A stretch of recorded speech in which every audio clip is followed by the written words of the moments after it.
Greg, le CSBJ sort d'une défaite à Narbonne qu'on peut qualifier frustrante. Est-ce qu'avec quelques jours de recul, vous l'avez digérée cette défaite ou elle est un peu toujours en travers de la gorge des Bergaléens?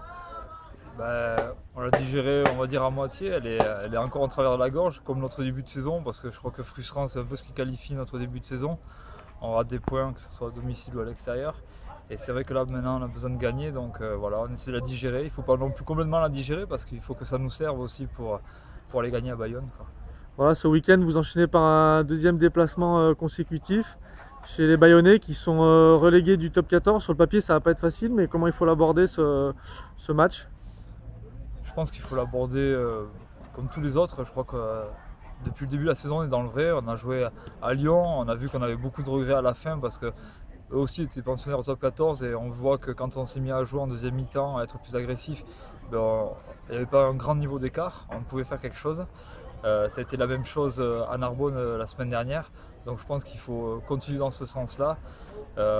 Rentrer dans le match et surtout sur sur nos temps faibles, c'est pas prendre de points parce qu'en ce moment c'est vrai que souvent en début de deuxième mi-temps on a un petit trou d'air et là on prend beaucoup de points, ce qui ne nous permet pas de gagner nos matchs ou de prendre des points. Donc voilà, il faut être plus constant sur 80 minutes, je pense, pour essayer de ramener la victoire de là-bas.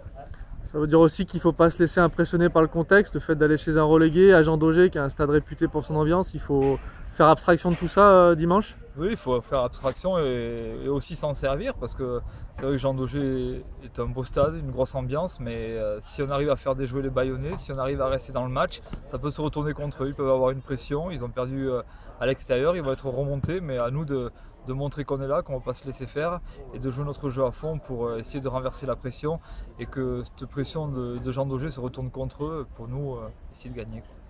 C'est le dernier match avant la mini-trêve. Faut pas se poser de questions et tout donner sans penser à ce qui va se passer ensuite. Ouais, non, de toute façon, il ne faut pas essayer de gérer. On n'est pas une équipe qui est bon pour gérer les matchs. Il faut, comme tu as dit, tout donner. C'est le quatrième match.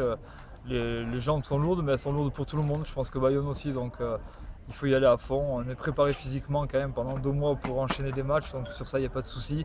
Il faut vraiment tout donner à 110% pendant 80 minutes et voir ce qu'on peut ramener.